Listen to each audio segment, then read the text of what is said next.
Hello, it's Luna B here, astrologer, yoga therapist, and life coach. And I am really excited to drop into this new season, Virgo season.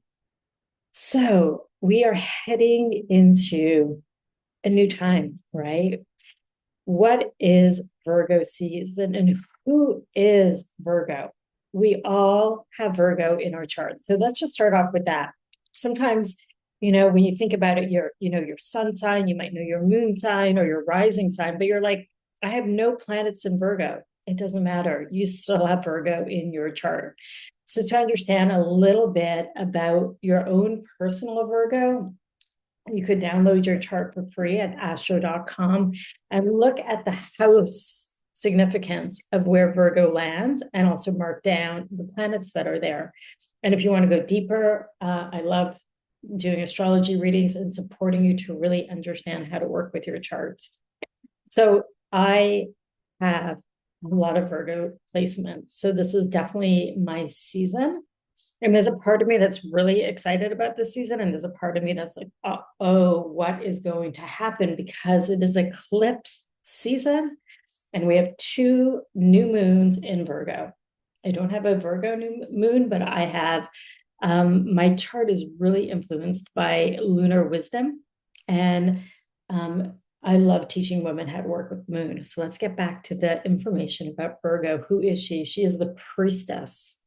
She is the earth goddess. She is the medicine woman. She is mutable earth. So that means that she can adapt. She is flexible, but yet she is very discerning. Virgos have an immense sensitivity to all their senses, and that's what makes them amazing medicine women. Virgos also are the opposite is really learning also how to receive because they are so much in service. Virgos just want to serve their people, serve at their highest possible way. They are best when they are in service.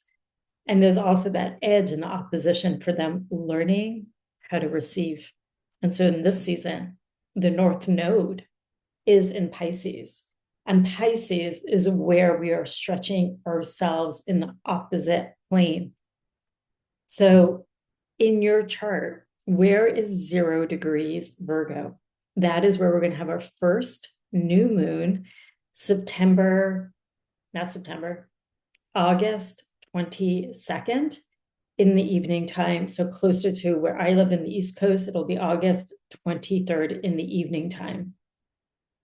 So check out where that is in your chart. It's when there's 0 degrees in astrology, it is birthing with the full potentiality of that sign. Always around new moons, we set new moon intentions. So when you're thinking about setting your new moon intention for this season ahead, how do you get to show up in service? And what have you been brewing this summer that you want to be serving and sharing? And what gets to go? What is no longer serving you? We are then heading into our first eclipse, which will be a Pisces lunar eclipse, September 7th, where we'll be in the essence of like what is being illuminated for us in the energy of Pisces, which is the mystic, which is a water sign, which is the dreamer.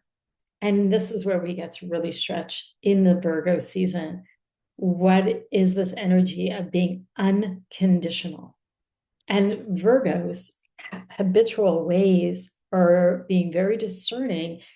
And when they get caught in anxiety and overwhelm and criticism and judgment. So these are the lesser qualities of Virgo, but still make up the wholeness of the beauty of Virgo. So having the highest discernment to also being in the scale of over criticism and finding that wholeness and how they could work together so that we're not stuck in one pattern, but that we are really part of the whole. And this is so much of what the illumination of the Pisces lunar eclipse will be like. And then we're going to be ending Virgo season, and I'll come back and talk more about the eclipses with a new moon solar eclipse September 21st at 29 degrees of Virgo. So we have a 0 degrees new moon on Virgo, and we have a 29 degrees. So we have the full spectrum of this lunation. And we get 2 opportunities to set new moon intentions around Virgo themes, around embodiment, around how do we digest our lives? How do we digest our lives? Virgo rules over the small intestine and our own digestion. How do we support others in nourishing themselves? So this can be an act as well of service. So my invitation in this time is really slowing down, because things tend to already speed up during an eclipse season, during back to school season. And the invitation is grounding practices. How could we, as beings that are on the spiritual path, as helpers, as seekers, as supports, to remain grounded in our sovereignty and show up in the highest of service?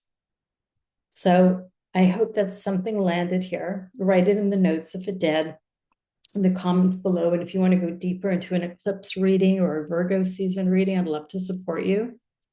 Wishing you a beautiful, beautiful new moon. Namaste. Brandee.